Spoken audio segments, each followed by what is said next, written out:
आता आपल्या आवडत्या मालिकेचे संपूर्ण भाग मालिका प्रसारित झाल्यानंतर लगेचच पाहू शकता फक्त सन नेक्स्ट वर. भारतातील प्रेक्षकांसाठी मोफत सेवा.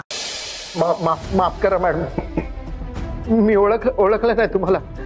सॉरी. आता माफी मागताय? अहो रक्षक की भक्षक तुम्ही. जनतेच्या सेवेसाठी आपल्याला नेमलेलं असतं आणि तुमच्यासारखी माणसं याच गोष्टीला संधी समजतात. अहो जर आपण शोषितांसोबत असं वागलो तर त्या नक्षलवाद्यामध्ये आणि आपल्यामध्ये काय फरक राहिला? तुमच्यासारख्या माणसांमुळेच ना पोलीस डिपार्टमेंट आज बदनाम आहे. हे सगळं करताना खरंच लाज नाही वाटत तुम्हाला? ही वर्दी अंगावर चढवताना काय शपथ घेतली होती याचं तरी जरा भान आहे का? कसं असेल त्याची अशी वागणूक आहे, त्याला त्या शपथीचं कसं भान असेल? खरंच खूप निर्लज्ज आहात तुम्ही. माफ करा. आता तुम्ही जे काय सांगाल ते मी करेन. मी सांगेल ते करू नका, संविधान सांगेल ते करा. माफी माग.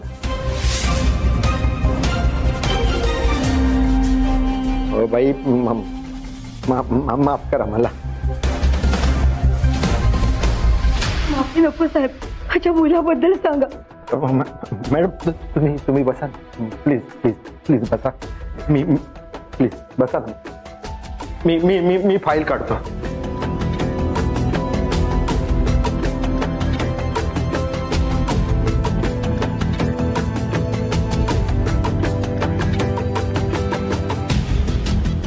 तुम्ही या.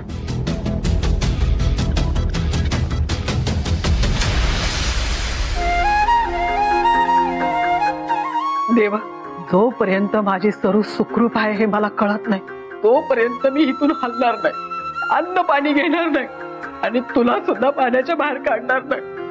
तुला सतत पाण्याचा अभिषेक करत राहणार आहे. मंगलताई असं नका करू. काही होणार नाही, सगळं काही नीट होईल. देव बघतोय, तो तिला सुखरूप ठेवणार आहे आणि त्याला कशाला संकटात टाकताय? आणि तुमच्या जीवाची पण हेळसांड नका करू तुम्ही. नाही, मी इथून उठणार नाही.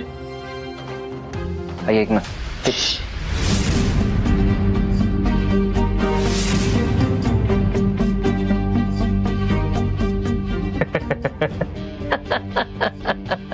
आई अगं हे सगळं करून ना काही नाही होत.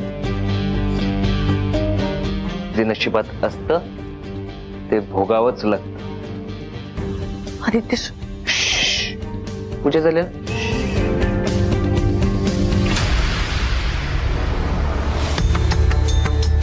मंगलताई, त्याच्याकडे लक्ष नका देऊ तुम्ही. हे बघा माझा ऐका, हा निर्जळी उपवास आधी सोडा बरं. हो ऐका माझं. जंगलाच्या मध्यभागी इथे धनंजय सर आणि त्यांची टीम गेली होती. पण मग त्यांचा तिथे जाण्याचा हेतू काय होता? मॅडम, या दाट जंगलाचा फायदा घेऊन नक्षलवादी त्या जंगलाच्या मध्योमध आपले अड्डे बनवतात. मग धनंजय देसाईंना बॅकअप नव्हता? सॉरी मॅडम, दुसरीकडे गडबड चालू होती, त्यामुळे मी माझी टीम घेऊन तिथे गेलो होतो. त्यामुळे मी धनंजय सरांना बॅकअप नाही देऊ शकलो आणि धनंजय सर 3-4 जणांना घेऊन निघून गेले. धनंजय थोडा वेळ तरी थांबायचं होतं ना. एनिवेज, आपण आता त्या लोकेशनला जातो. आता का? काय झालं? मॅडम, आम्ही जाऊन आलो तिकडे काहीच नाही सापडलं. धनंजय सरांच्या आधी सुद्धा 3-4 लोक गेले होते तिथे आणि नंतर ते गायब झाले आणि मग त्यांच्या डेड बॉडीज सापडल्या.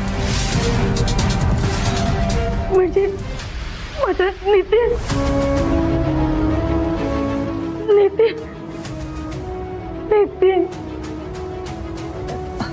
मावशी, ऑफिसर कुठे काय बोलावं एवढं सुद्धा कळत नाही तुम्हाला?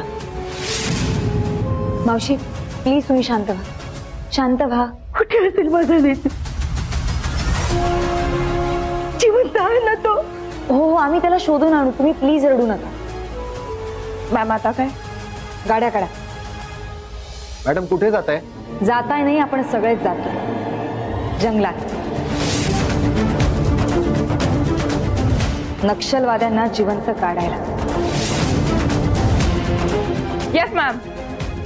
शिंदे, पाटील, चला. Yes madam. लेडी कॉन्स्टेबलला बोलवा. जया,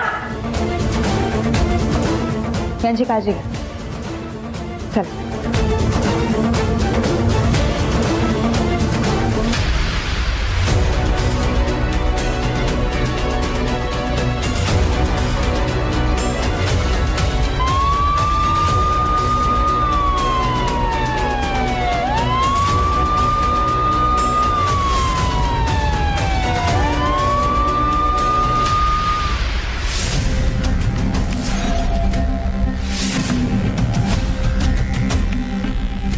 हे घेऊन घे.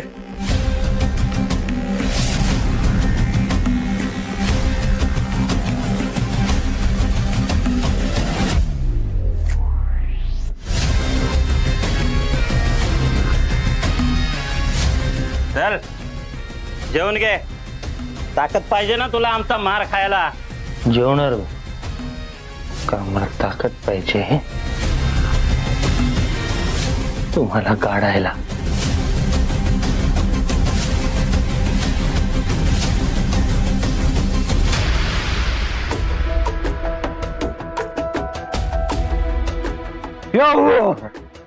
जाऊ हे बघ तुझ्यासाठी काय आणलंय. काय झालं साऊ? काही नाही. काही नाही म्हणजे माशी का बसलीस? बाबा मला आईची आठवण येते रे. आईची आठवण येते. आई नाहीये तुझ्यासोबत. मग काय झालं? बाबा तर नाही, मला फक्त फक्त फक्त म्हणजे आईच पाहिजे. ती नसली की मला कसं तरीच होतं. मला तिच्याशिवाय नाही करमत. साऊ म्हणून तर मी तुझ्यासाठी गंमत आणली. अशी गंमत आहे ना तुझा मूड फ्रेश होऊन जाईल. बघायची तुला गंमत?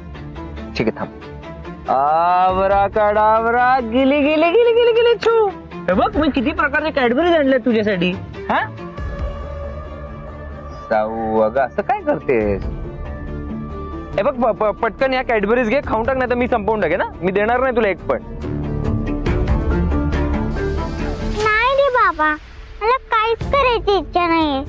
खेळायची इच्छा नाहीये, अभ्यास करायची इच्छा नाहीये आणि जेवायची तर इच्छाच नाहीये. मला फक्त आई पाहिजे रे बाबा. साऊ मला सांग, नाहीतरी रोज कुठे असते आई तुझ्यासोबत? सगळं आपण दोघं एकत्रच करतो ना. आपण एकत्र अभ्यास करतो, आपण एकमेकांना जेवण भरवतो. मग आता कशाला आई हवी आहे तुला? नाही रे बाबा, तुला नाही कळत आहे. ती कमीत कमी संध्याकाळी तर घरी यायची, आता ते पण नाही येते. म्हणून मला करमत नाहीये. एवढे दिवस सावी माझ्या कंट्रोल मध्ये असं वाटत होतं मला. एका क्षणात सुंदरीपासून सावीला लांब घेऊन जाईल म्हणजे सुंदरीला कळेल